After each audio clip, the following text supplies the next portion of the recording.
যারা 90s জন্মগ্রহণ করেছেন আজকের ভিডিওটি তাদের জন্য। তাদের আজকে তাদের ছোটবেলার গ্রাম বাংলা যে পুরাতন স্মৃতি তা আজকে এই ভিডিওটিতে অবশ্যই মনে করিয়ে দিবে।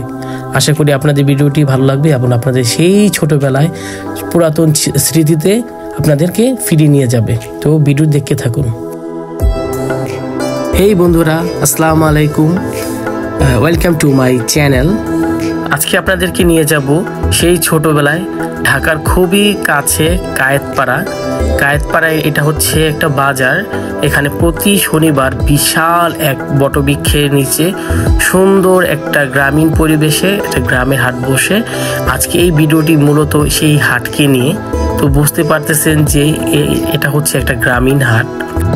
এই গ্রামীণ হাটে যারা আসবেন, বয়স্ক থেকে 90s যারা আছেন তারা আসলে তাদের ছোটোবেলার কথা মনে পড়ে যাবে।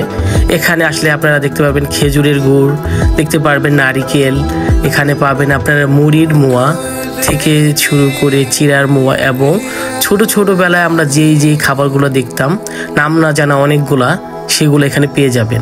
এখানে পাবেন আপনারা বাঁশের তৈরি বিভিন্ন প্রকারের জিনিস, যা এখন সচরাচর দেখা যায় না। এইসব হাটে আসলে গ্রাম বাংলার এই সকল পণ্যগুলো আপনারা এই দেখতে পারবেন।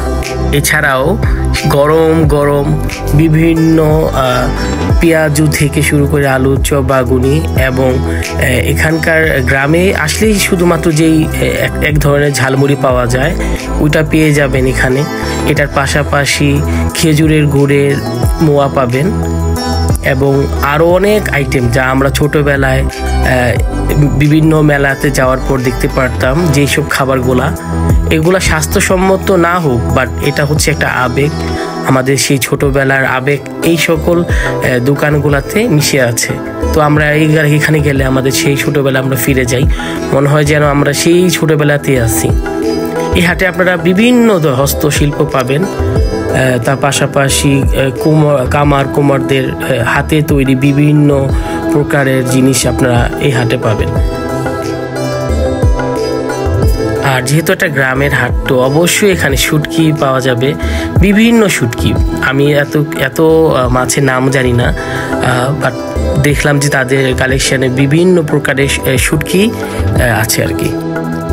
আর কায়েতপাড়া হচ্ছে যে বালু নদীর তীর ঘেঁষে এই বাজারটা আর কি। এটা নারায়ণগঞ্জে পড়ছে এই পাশটা, ওই পাশটা হচ্ছে যে ঢাকাতে পড়েছে। এখানে হাটের ভিতরে পাবেন আপনারা বিভিন্ন প্রকারের তাঁতে তৈরি গামছা, লুঙ্গি এবং বাচ্চাদের। আর যেহেতু এটা একটা গ্রাম, তো অবশ্যই টাটকা কৃষকদের সবজি নিয়ে আসছে তারা। বেগুন, লাউ, টমেটো, সিম, তারপর করলা, পাতাকপি, ফুলকপি, অনেক কিছু।